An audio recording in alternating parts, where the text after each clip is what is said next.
कहानी की शुरुआत होती है बीजिंग शहर में मौजूद एक बिल्डिंग में, जहां 3 लोग गेम खेलकर सट्टा लगा रहे थे। एक लड़की को बेकार पत्ते मिले, जिस वजह से वो थोड़ी निराश हो गई। तभी उसका बेटा आयरन मैन सूट पहनकर उसके पास आया और कहने लगा उसकी माँ सट्टा खेलने में इतनी ज्यादा बिजी थी कि उसने बच्चे पर ध्यान ही नहीं दिया। कुछ ही पलों में बच्चा बालकनी में गया और मैं उड़ सकता हूँ कहकर नीचे कूद गया। उसी समय नीचे एक बूढ़े सफाई कर्मचारी की नजर उस पर पड़ी और उसने अचानक से अपने हाथ कई फुट लंबे करके ऐन वक्त पर बच्चे को बचा लिया। फिर अंकल ने बच्चे को प्यार से समझाया कि बेटा, असल जिंदगी में स्पाइडरमैन आयरन मैन नहीं होते। अभी वहाँ आसपास कई लोग इकट्ठा हो गए क्योंकि उन सब ने अंकल को एक चमत्कार करते हुए देखा था, जिस पर बुढ़े अंकल कहने लगे, आओ तुम सबकी तस्वीर लेनी है, इधर आओ, देखो यहाँ पे। और फिर उन्होंने एक खास डिवाइस का बटन दबा के उन सबकी याददाश्त मिटा दी। तभी बच्चे की माँ दौड़ती हुई वहाँ पहुँची और अपनी लापरवाही के लिए बहुत शर्मिंदा हुई। उसने बच्चे से वादा किया कि वो कभी सट्टा नहीं खेलेगी। इसके बाद हम साइड वॉक कैफे नाम की एक जगह को देखते हैं जो ग्राहकों से भरा हुआ था। इतने समय तक कबाब का इंतजार करने की वजह से सभी कुक पर चिल्ला रहे थे। अब उस कुक से इतनी जोर जबरदस्ती बर्दाश्त नहीं हुई और उसने चुपके से काम जल्दी करने के लिए अपना हाथ ग्रिलर के नीचे रखकर अपनी हथेली पर ही आग जला दी, जिससे कबाब जल्दी जल्दी पकने लगे। इस आदमी का नाम था फायरमैन। फिर हम एक नाइट क्लब देखते हैं जहाँ बढ़िया पार्टी चल रही थी। एक लड़की पोल पर डांस दिखाकर सबको लुभा रही थी, तो एक ठरकी आदमी अपनी जीभ बाहर निकाल के लड़की के पास जा पहुंचा। वो जानबूझकर चिपक कर नाचने की कोशिश कर रहा था, तो लड़की ने चुपके से पोल को हाथ लगाया, जिससे पोल में बिजली दौड़ने लगी और उस आदमी को बिजली का जबरदस्त झटका लगा। तो जाहिर सी बात है, इस लड़की का नाम है इलेक्ट्रिक गर्ल। इसके बाद हम सुपर हीरोज की टीम के एक और मेंबर को देखते हैं जो एक आम से सिक्योरिटी गार्ड के भेस में था। एक लड़की की गाड़ी गड्ढे में फंस गई तो उसने इधर उधर देखकर अपना हाथ गाड़ी पर रखा और अचानक वो लोहे में बदल गया। फिर उसने बड़ी आसानी से गाड़ी को पीछे से उठाकर गड्ढे से बाहर निकाल दिया। इस सुपर हीरो का नाम है आयरन आर्म। इसके बाद इन तीनों हीरोज को उनके लीडर फेरो का फोन आया। उसने कहा कि उसे खबर मिली है कि कुछ चोर आज म्यूजियम के पास चोरी करने वाले हैं। जल्द ही सुपर हीरोज की टीम वहां पहुंच गई और फिर चोर भी काली गाड़ी में अपने मिशन को अंजाम देने आ पहुंचे। उन्होंने सिक्योरिटी कैमरास को गोली से उड़ा दिया और फिर अपने हाई-फाई डिवाइसेस की मदद से सीवर का ढक्कन निकालने लगे। उन्होंने काफी देर तक कोशिश की और ढक्कन नहीं खुला, तो फिर आखिर में बम से उड़ा दिया। उन्हें देखते ही आयरन आर्म गुस्से में उन पर हमला करने वाला था, मगर फेरो ने उन्हें रुकने को कहा। वो चाहता था कि चोर पहले चोरी तो कर लें, ताकि उनके पास उन्हें गिरफ्तार करने की कोई ठोस वजह तो हो। लेकिन उसी समय अचानक एक और बंदा सुपरमैन की कॉस्ट्यूम पहन के गुलाटियां मारता हुआ वहाँ आ गया। उसका नाम था स्टिकी और फेरो ने हाल ही में उसे टीम में शामिल किया था, मगर उसने स्टिकी को आज के मिशन के लिए बुलाया ही नहीं था। लेकिन स्टिकी ने वहाँ आते ही चोरों पर हमला बोल दिया और अपने गोंद से भी ज्यादा चिपकू थूक से उन्हें रोकने लगा। तभी बाकी सुपर हीरोज ने भी बाहर आकर उसका साथ दिया और कुछ ही पलों में चोरों की सिट्टी पिट्टी गुम हो गई। तभी फेरो ने देखा कि एक चोर अब भी होश में था और उसने अपनी आंखों की शक्ति से उसे अपने वश में कर लिया, जिससे चोर को ऐसा लगने लगा कि फेरो उसका बाप है। चोर उसे देखते ही उसके पैरों में लेट गया और अपने जुर्म की माफी मांगने लगा। उसने बताया कि वो ये सीवर का ढक्कन इसलिए चुरा रहे थे ताकि एक बहुत अमीर बिजनेसमैन को बेच सके। उस आदमी को टैंक्स की सुरक्षा के लिए मजबूत लोहे की जरूरत थी और चाइनीज सीवर के ढक्कन तो ऐसे होते हैं कि गोलियां भी आर पार नहीं होती उनके। खैर, ये सुनने के बाद फेरो ने अपने डिवाइस से सभी चोरों की याददाश्त मिटा दी। अब स्टिकी सोच रहा था कि उसकी बहादुरी के लिए फेरो उसकी तारीफ करेगा, लेकिन फेरो ने तो उसे डांटना शुरू कर दिया क्योंकि वो बिना बताए इस प्लान में घुस गया था और उसकी वजह से सब कुछ चौपट हो सकता था। इसके बाद फेरो को कमिश्नर का फोन आया। कमिश्नर ने मिशन पूरा करने के लिए फेरो का धन्यवाद किया, क्योंकि आज उसकी वजह से सुअर का ढक्कन चुराने वाली गैंग का पर्दाफाश हो पाया है। आखिरकार मिशन पूरा होने के बाद फेरो ने अपने नए सुपर हीरो स्टिकी को अपने ऑफिस में बुलाकर बाकी सबसे मिलवाया। फेरो ने सबको बताया कि बचपन में फेविकोल पी गया था ये, जिसके बाद उसके शरीर में अजीबोगरीब रिएक्शन होने लगे और फिर बड़ा होकर उसका पसीना, थूक और पेशाब सब कुछ चिपकू हो गया। इसके बाद स्टिकी ने सबके सामने अपनी शक्तियों की नुमाइश की और उसे लग रहा था कि वो सबसे बेहतर है। लेकिन जैसे ही वो आयरन आर्म के सामने पहुंचा तो आयरन आर्म ने उसे अपनी असली जगह दिखा दी। उसने स्टिकी का हाथ पकड़कर उसे एक ही पल में एक कोने से दूसरे में फेंक दिया। खैर, बाद में हम देखते हैं कि फेरो ने उसे एक नौकरी दिलवाई, क्योंकि उसे सुपर हीरो बनने के लिए एक आम इंसान बनकर रहना होगा ताकि किसी को उस पर शक न हो। ये उनकी टीम का इकलौता रूल था। फेरो ने उसे डिलीवरी बॉय की नौकरी दी तो स्टिकी ने कहा कि वो कोई ढंग की नौकरी करना चाहता है, मगर फेरो नहीं माना और स्टिकी को ना चाहते हुए भी पूरा दिन पार्सल डिलीवर करने पड़े। लेकिन रास्ते में जैसे ही कोई प्रॉब्लम आई तो उसने टीम का पहला रूल ही तोड़ दिया। उनमें से किसी को भी दुनिया के सामने अपनी शक्तियों का इस्तेमाल करने की इजाजत नहीं थी। लेकिन स्टिकी तो अपने चिपकू पसीने की मदद से स्पाइडरमैन की तरह एक बिल्डिंग से दूसरी पे चढ़ के पार्सल पकड़ाने लगा। जब एक औरत ने उसे खिड़की से अंदर आते देखा तो वो डर के मारे बेहोशी हो गई। फिर एक एम्बुलेंस उसे हॉस्पिटल ले जाने आई तो वो दीवारों पर चलने वाले भूत के बारे में बड़बड़ा रही थी। खुशकिस्मती से फेरो ने एन मौके पर उसकी याददाश्त मिटा दी और वो शांत हो गई। इसके बाद हम 7 नाम की एक बहुत बड़ी कंपनी को देखते हैं, जहाँ का डायरेक्टर अपने इन्वेस्टर्स से मीटिंग कर रहा था। डायरेक्टर का नाम था चैंग और उसने अपने इन्वेस्टर्स को डॉक्टर बिल नाम के एक जवान साइंटिस्ट से मिलवाया। डॉक्टर बिल ने एक खास किस्म के क्लोनिंग कंपाउंड का आविष्कार किया था। बिल ने अपने इन्वेस्टर्स को आविष्कार के बारे में बताते हुए कहा कि उसकी टेक्निक से आप कुछ ही पलों में किसी भी चीज का क्लोन बना सकते हैं। फिर उसने इसका नमूना दिखाते हुए एक संतरे में इंजेक्शन लगाया और वो अपने आप बड़ा होने लगा। कुछ ही पलों में एक संतरे से 2 संतरे बन गए, जिसे देखकर सभी इम्प्रेस हो गए। यहाँ तक कि दोनों संतरों का स्वाद भी बिल्कुल वैसा ही था। तब इन्वेस्टर्स ने खुश होकर डायरेक्टर से वादा किया कि वो इस प्रोजेक्ट में पैसा जरूर लगाएंगे। इस बात से चैंग बेहद खुश था और उसने बिल से कहा कि जल्द ही वो साइंस मैगजीन के कवर पर होगा। वहीं दूसरी ओर हम देखते हैं कि फेरो स्टिकी की क्लास लगा रहा था कि उसने सबके सामने अपनी शक्तियों का इस्तेमाल कैसे किया। और फिर स्टिकी कहने लगा कि डिलीवरी बॉय की नौकरी में सारा टाइम थोड़ी लगा दूंगा अपना, लोगों की जान भी तो बचानी है सर बाद में। वो एक सुपर हीरो है, उसे देश में हो रहे जुर्म को रोकना चाहिए। उसी समय एक प्यारी सी लड़की ने उसे पीछे से बुलाया। उसे लगा वो एक कुरियर वाला है, इसीलिए उसने स्टिकी को उसके घर जाकर सामान पैक करने में उसकी मदद करने को कहा। स्टिकी तो उसे देखते ही लट्टू हो गया और चुपचाप लड़की के पीछे उसके घर आ गया। लड़की ने उसे काम समझाया और फिर अपने फोन पर लाइव स्ट्रीमिंग करने लग गई। तब पता चला कि उस लड़की का नाम जाओ है, जो कि एक काफी मशहूर व्लॉगर है। खैर फिर स्टिकी बाथरूम में हल्का हो रहा था तो अचानक उसकी नजर एक कॉकरोच पर पड़ी और वो बुरी तरह डर गया। इसी वजह से उसका चिपकू पेशाब सारे फर्श पर बिखर गया और साथ ही उसके हाथों पर भी लग गया। इधर उसके पैर भी जमीन से चिपके हुए थे, तो उन्हें निकालने के चक्कर में जैसे ही वो नीचे गिरने लगा तो उसने वहाँ सूख रहे लड़की के अंडरगारमेंट्स पकड़ लिए। जब जाओ को बाथरूम से आवाजें आई तो वो वहाँ पहुँची। उसने देखा कि ये साला डिलीवरी वाला अपने हाथ में मेरी ब्रा चिपका के बैठा है। इससे जाओ को लगने लगा कि किस लुच्चे को घर पे ले आई मैं। स्टिकी ने उसे समझाने की कोशिश की पर अचानक जाओ का पैर मुड़ गया और वो नीचे गिरने वाली थी कि स्टिकी ने उसे अपनी बाहों में ले लिया, जिससे जाओ की शर्ट भी उसके हाथों से चिपक कर उतर गई। इधर उसकी लाइव स्ट्रीम पर उसका अंग प्रदर्शन हो गया, जिससे बेचारी जाओ को बहुत शर्मिंदा होना पड़ा। स्टिकी तुरंत वहाँ से भाग निकला और उसने जाकर बड़ी मुश्किल से अपने हाथों से जाओ के कपड़े जुड़ाए। वहीं दूसरी ओर 7 कंपनी की लैब में बिल अपने इंजेक्शन की मदद से एक चूहे का क्लोन बनाने की कोशिश कर रहा था, मगर इंजेक्शन लगते ही चूहे का शरीर फट गया और वो मारा गया। उसी समय चैंग वहाँ आ गया और उसने बिल को चूहों पर एक्सपेरिमेंट करते हुए पकड़ लिया।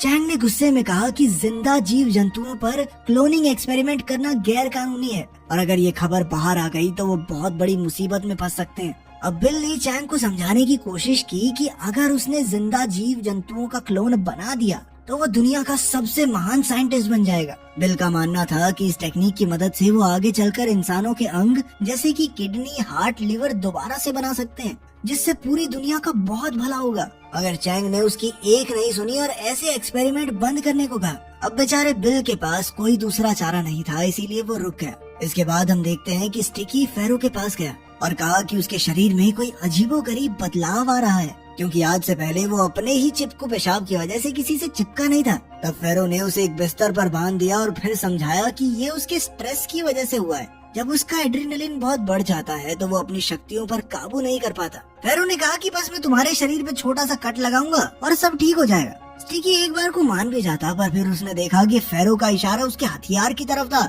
और वो डर के मारे चिल्लाने लगा, साले बुड्ढे कहाँ पे कट लगाएगा तू। खैर फेरो ने समझाया कि नहीं वैसा कुछ नहीं है बेटा, हाथ पे हथेली पे कट लगाऊंगा मैं। खैर सर्जरी के बाद स्टिकी के हाथ बिल्कुल पहले जैसे हो गए और अब उसने अपने लिए एक नया सुपर सूट बनाया और अपनी शक्तियों को काबू करना सीखा।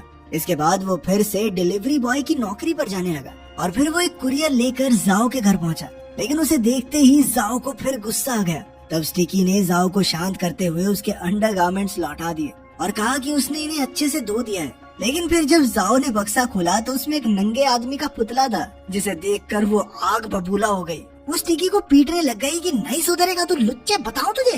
पर तभी उसका पड़ोसी बाहर आया और जाओ के हाथ से वो पुतला ले लिया। पता चला कि एड्रेस में गलती हो गई थी, क्योंकि असल में ये पार्सल पड़ोसी का था। ये सारी गड़बड़ सुलझाने के बाद स्टिकी ने जाओ से कहा कि पिछली बार भी तुमने मुझे गलत समझ लिया था। खैर अब जाओ भी समझ गई थी कि स्टिकी कोई बुरा इंसान नहीं है तभी जाओ को फोन आया और वो स्टिकी को वहीं छोड़कर बाहर भाग निकली, जहाँ उसके पिता उसका इंतजार कर रहे थे। उसके पिता कोई और नहीं बल्कि 7 कंपनी के डायरेक्टर चैंग ही थे। ये देखकर स्टिकी काफी खुश हो गया कि पसंदीदा औरत सिर्फ खूबसूरत ही नहीं अमीर भी है। वहीं दूसरी ओर बिल अब भी चूहों पर एक्सपेरिमेंट्स कर रहा था। उसने अपने साथ काम करने वालों को भी अपनी तरफ कर लिया था, जिसके बाद उन्होंने बिल के एक्सपेरिमेंट्स को राज रखने का वादा किया।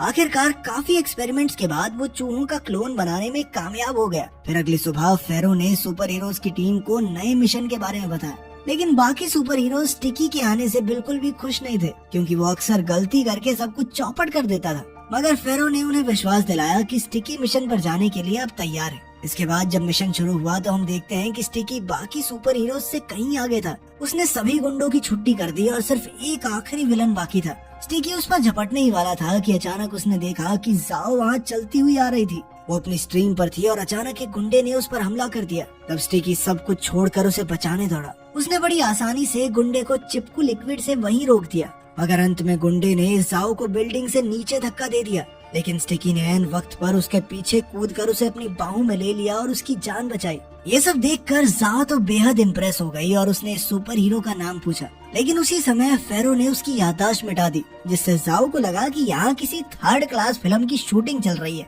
जिसे अनोखी फिल्म्स वाले थोड़े टाइम में लोगों को दिखाएंगे। जब वो घर लौटी तो उसकी दोस्त ने उसे फोन करके पूछा कि उसके साथ क्या हो रहा है। तब ये खुलासा होता है कि जो कुछ भी वहाँ हुआ वो सब जाओ की लाइव स्ट्रीम पर रिकॉर्ड हो गया था, और जब टीवी पर उसने ये फुटेज देखी तो उसे सब कुछ याद आ गया। इस नए सुपर हीरो की खबर सारी दुनिया में आग की तरह फैल गई और स्टिकी रातों रात मशहूर हो गया। सारे सेलिब्रिटीज उसी के बारे में बातें कर रहे थे और अब तो उसकी तारीफ में गाने तक बन रहे थे। ये सब देखकर फेरो बहुत गुस्से में था, लेकिन तभी कमिश्नर ने उसे फोन करके कहा कि अब जो हो गया हो गया। अब उन्हें स्टिकी को ही एक सेलिब्रिटी सुपर हीरो बनाए रखना होगा, ताकि सबका ध्यान उस पर रहे और बाकी सुपर हीरोज अपना काम आसानी से कर सके। अब फेरो स्टिकी को लेकर सेंट्रल टेलीविजन के प्रोड्यूसर से मिलने गया और स्टिकी ने सबको अपनी काबिलियत का नमूना दिखाकर ये साबित कर दिया कि वो ही वीडियो वाला सुपर हीरो है। देखते ही देखते स्टिकी सेलिब्रिटी बन गया और सभी न्यूज वाले उसका इंटरव्यू लेकर तरह तरह के सवाल पूछने लगे। इसके बाद उसने कई एड्स भी किए और किसी ने तो उसे सिंगिंग शो का जज भी बना दिया।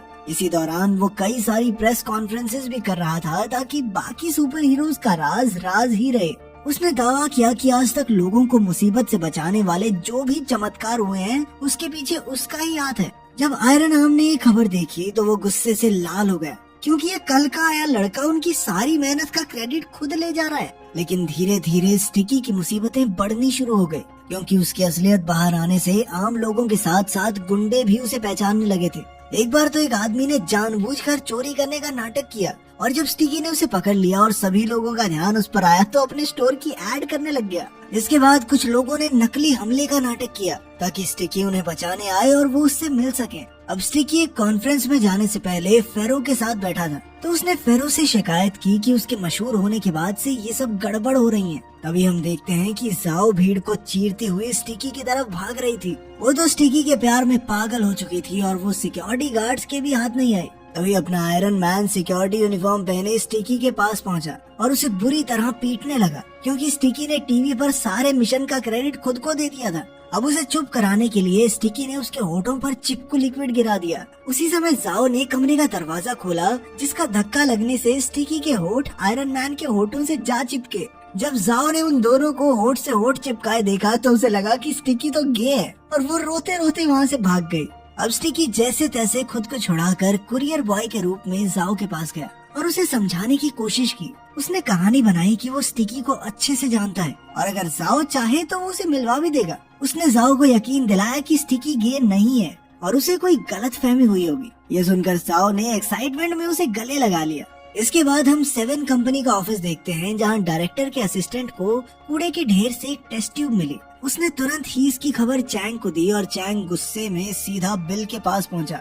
वो बिल पर खूब चिल्लाया और उसे नौकरी से निकालने की धमकी दी, मगर बिल ने तो सारे स्टाफ को पहले ही अपनी तरफ कर लिया था। उसने स्टाफ को हुक्म देकर डायरेक्टर और उसके असिस्टेंट को बंदी बना लिया और कहा कि अब इस क्लोनिंग कंपाउंड का इंसानों पर एक्सपेरिमेंट करने का समय आ गया है। पहले उसने असिस्टेंट को इस ड्रग का इंजेक्शन दिया और कुछ ही पलों में धमाके से उसका शरीर फट गया। अब बिल इस पूरे एक्सपेरिमेंट का डाटा एनालाइज करना चाहता था, मगर चैंग ने उसी वक्त अपने फोन से डेटाबेस लॉक कर दिया। तब बिल ने अपने गुंडों को हुक्म देकर चैंग की बेटी जाओ को पकड़कर लाने को कहा। वहीं दूसरी ओर स्टिकी एक छत से दूसरी छत पर खुशी से कूदता हुआ जाओ से मिलने जा रहा था। उधर जाओ भी उससे मिलने को बेकरार थी। जैसे ही घंटी बजी तो उसने भागकर दरवाजा खोला, मगर वहाँ स्टिकी नहीं बिल के गुंडे थे और वो जबरदस्ती जाओ को उठा कर ले गए। कुछ ही मिनटों बाद स्टिकी वहाँ पहुँचा तो उसने देखा कि घर का सारा सामान बिखरा हुआ था। तो वो समझ गया कि जरूर कुछ न कुछ तो बुरा हुआ है। उसने तुरंत फैरो को खबर की और फैरो ने सभी टीम मेंबर्स को मिशन पर जाने को कहा,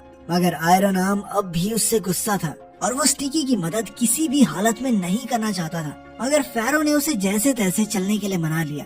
इसके बाद फैरो ने जाओ का फोन ट्रैक किया और फिर स्टिकी ने बताया कि जाओ को कहां पर बंदी बनाकर रखा गया है। उधर लैब में बिल जाओ को इंजेक्शन लगाने की धमकी दे रहा था ताकि चैंग उसे पासवर्ड बता दे। चैंग को अपनी बेटी की जान प्यारी थी, इसीलिए उसने ना चाहते हुए भी पासवर्ड बता दिया। अब बिल जो चाहता था उसे मिल गया था, पर फिर भी वो जाओ को इंजेक्शन लगाने के लिए आगे बढ़ा क्योंकि वो सभी चश्मदीद गवाहों को मिटाना चाहता था। लेकिन उसी वक्त स्टिकी वहाँ आ पहुँचा और लड़ाई शुरू हो गई। बाकी सुपर हीरोज भी पहुँचे और उन सब ने मिलकर बिल के सारे आदमियों को खत्म कर दिया। बिल खुद भागने को कामयाब हो गया, लेकिन सड़क पर अपने आयरन मैन ने उसकी खूब पिटाई की। लेकिन मौका देखकर बिल ने उसे क्लोनिंग कंपाउंड का इंजेक्शन लगा दिया। लेकिन सुपर हीरोज पर इसका बहुत ही अलग असर होता था। अब ना सिक्योरिटी गार्ड अब तो पूरी तरह से आयरन मैन बन गया था। उसका गुस्सा बहुत ज्यादा बढ़ गया और उसने एक ही मुक्के में बिल का सर उड़ा दिया। वो अब हर तरफ हल्क की तरह ताबड़तोड़ तबाही मचा रहा था। बाकी सारे सुपर हीरोज ने वहाँ पहुंचकर उसे रोकने की बहुत कोशिश की, मगर वो बहुत ज्यादा ताकतवर हो गया था। इसके बाद अपने पागल आयरन मैन ने स्टिकी पर हमला किया, लेकिन जाओ उसे बचाने के लिए पीछे से AK-47 की गोलियां बरसाने लगी। अब अपने विलन का ध्यान जाओ की तरफ मुड़ गया, लेकिन स्टिकी ने जाओ को बचाते हुए विलन को फुटपाथ पर चिपका दिया। इसी दौरान जाओ ने स्टिकी का असली चेहरा देख लिया। उसने स्टिकी से पूछा कि तुमने अपनी सच्चाई मुझे क्यों नहीं बताई। स्टिकी कहने लगा कि देखो मैं हैंडसम तो हूँ, लेकिन काम धाम कुछ खास नहीं करता, वही डिलीवरी वाला काम है अपना। जिस पर जाओ ने जवाब दिया कि तू चुप हो जा, तेरी शक्ल भी गंदी है। लेकिन फिर भी उसे स्टिकी पसंद था और उसके डिलीवरी वाला होने से कोई फर्क नहीं पड़ता। खैर इस दौरान अपने विलन ने खुद को सड़क से छुड़ा लिया और फैरो की तरफ बढ़ने लगा। अब सारे सुपर हीरोज अपनी ताकत स्टिकी के अंदर डालकर एक आखिरी हमले के लिए तैयार हो गए, जिसने एक आग, बिजली, टेलीपैथिक, जिसने अपने सस्ते आयरन मैन का मेटेलिक शेल तोड़ दिया और वो फिर से पहले की तरह नॉर्मल हो गया। आयरन मैन बच गया, अपने हीरो का घर भी बच गया।